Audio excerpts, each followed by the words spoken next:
we're going to move on to Bondholders breakfast, Bondholders business, tell you where we are and where we're going. So can I welcome our chair, Peter Aarosin.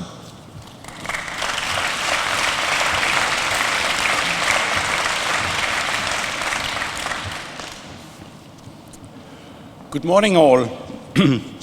Time is moving on, and it's quite incredible to think that it's over a year ago since we were last here at the Freedom Festival.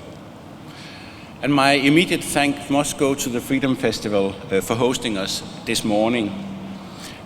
Sounding what Liz was saying before, we really got something to look forward to for the next couple of days. And I can't help but endorse the fact that the public service broadcasting is absolutely a band which everybody must see if they can. They're absolutely brilliant. A lot has happened with the bondholders since our last breakfast. Our team has changed, and I'm so pleased to be able to introduce our new head of marketing, Sarah Downing. Sarah joined us just a few weeks ago to head up our executive team. Sarah has come from Garment Limited, which is a major garden products supplier, where she was marketing director and a member of the operations board. I'm sure that you'll all agree with me when you all have got a chance to meet Sarah, that she's an absolute coup for the bondholders and indeed for the Humber.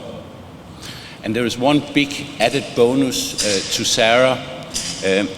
She came back to the Humber after a 12-year absence, and it really confirms the fact that we can attract good talent back to the area.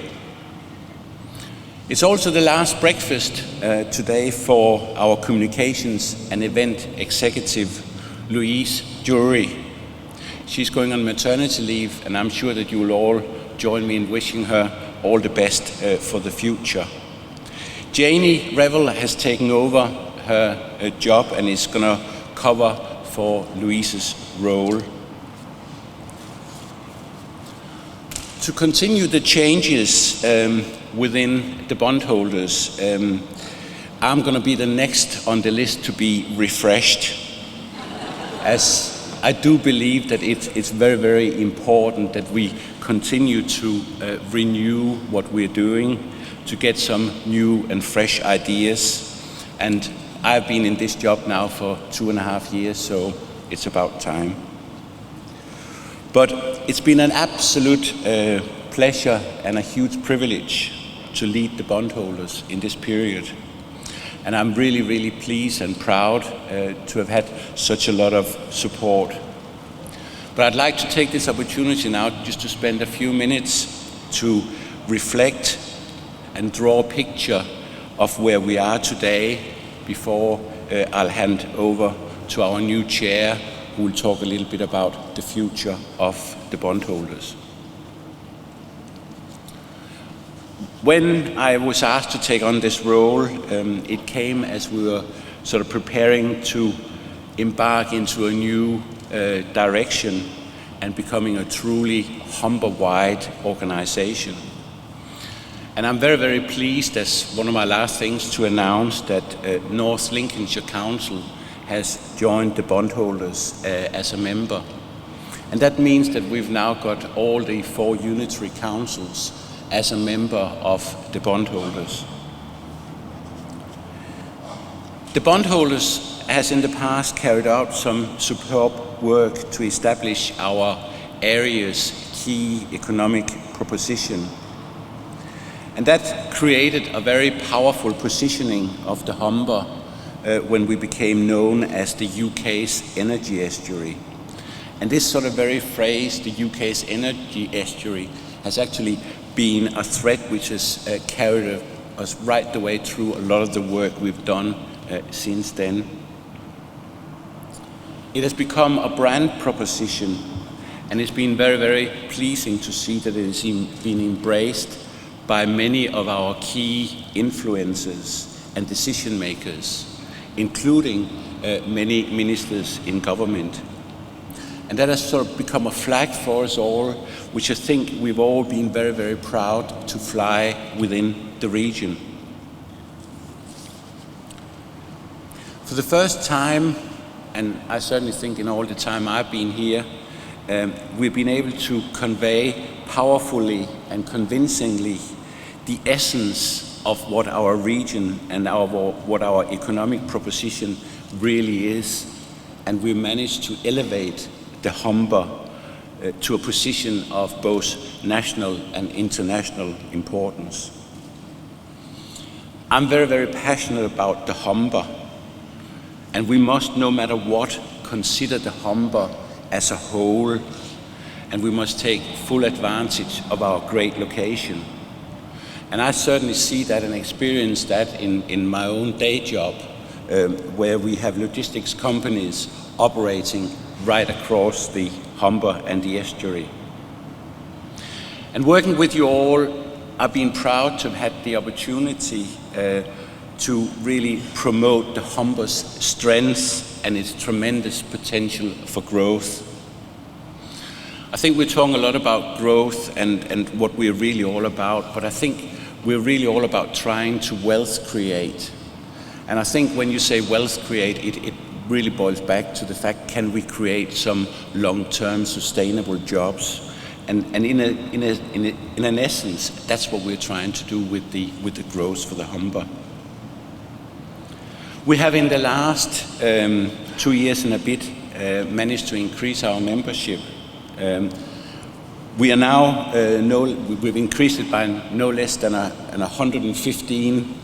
Sorry, it should actually read now 116 with the North Lincolnshire now being a member. And that's 116 companies and organizations. And it's been a great tribute to see so many people come on board, and the tribute goes to you all as our Humber ambassadors. Amongst our now 289 members, it now also counts a lot of international companies in the renewable industry who has made the Humber their new home. 110 of our members are based on the South Bank, or they operate pan-Humber. So I'm pleased to say that when you really look into our membership, it actually reflects the true business community right across the Humber. Our breakfast, such as the one we had this morning, has gone from strength to strength. With almost 3,500 bondholder representatives attending our events right across the region. We've been to Bishop Burton College, to Salt End Chemical Park, Grimsby Institute and Grimsby Minster. And we shall continue to find new and exciting events to take you to. Working again with you, our members, we've achieved great things. When we're talking about culture and Freedom Festival and getting into culture and getting people involved, we played a very active role in securing 20 business angels whose support was actually recognized as a significant factor in Hull being able to be successful in getting the UK City of Culture 2017. And indeed, the Angels scheme was launched as a bondholder event. We've in the past also promoted the Humber to local, national and international audiences.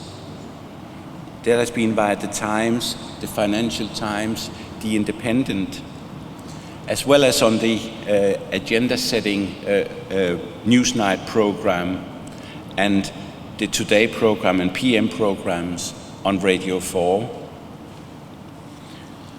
We produced some maps. We produced, to start with, the Energy Estuary map, the City of Culture map, and finally the food map. They've been very well received, and it was incredible to see when the Siemens story broke and our main evening news actually showed the Humber Estuary energy map as background to the evening news. When you travel around and about, you see that we are placing signs on our gateway locations. If I can just mention two of those locations, Humberside Airport and the Port of Hull, those signs will actually be seen every year by more than 2 million people. That's a good way of promoting the area and what we can do. And at the moment now, we've got plans in place already for additional signage on some of the key South Bank locations. We've made sure that we've been supporting numerous bondholder companies on countless times, and we've done that in many different ways. We've been providing marketing material, photography, we've been supporting VIP visits and opening up media opportunities, as well as being active and influential on social media. As an organization, we have very strong foundations, and we're totally independent, and we're totally free from political issues, paralyzing structural reorganizations. I think too many times we've been let down, and the area has been let down by changes for the sake of changes. We are financially sustainable, which means that our strategy can look ahead for the next 5, 10, 15 years long term. Because when you transform an image and a reputation of any place, it's a long-term game. We want to promote the Humber positively, to seize opportunities here and now, but we want also to be in a position to be the choice for major businesses who may in the future consider significant investments in our area. So all in all, I think we are in a good place. The Humber is being recognized as an asset of critical importance to UK PLC. It's one of two key gateways, I should say, into the Northern Powerhouse, which in the coming years will grow even further opportunities and potentials for us all. Under a new chair, working with our excellent team, supported by our knowledgeable advisory board, we want to take the marketing work to the next stage. I'm not going to walk away. I'll stay on board with the advisory board, but it really now is time for new leadership. So after we've been through a long, thorough selection process in which we've considered and approached a number of excellent candidates, we found our new chair. And I'm very, very pleased now to introduce Anita Pace to you as the new bondholder chair. Anita has an exceptional track record in high-level marketing and communication, and she's already made an outstanding contribution to our strategic thinking since joining the board. I'm going to ask Anita shortly to come up and give you an insight to our strategic decision, how we will continue to work with you, our army of ambassadors, to continue to put the Humber very, very firmly on the global map. Anita, the stage is now yours. Many thanks.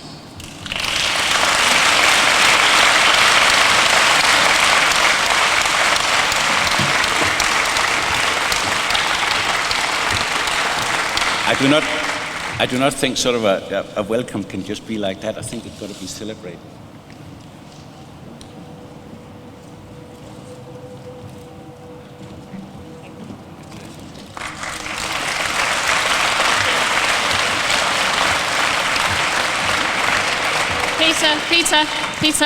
Peter, don't go.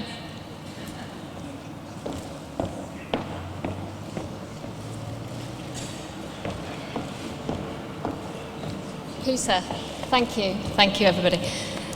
On behalf of us all here this morning, I want to thank you for everything that you've done for bondholders over the last couple of years. It's a privilege to be taking over from you. I hope I can live up to the very high standards that you've set. And on behalf of the Advisory Board, it's my pleasure to present you with a token of appreciation. Thank you.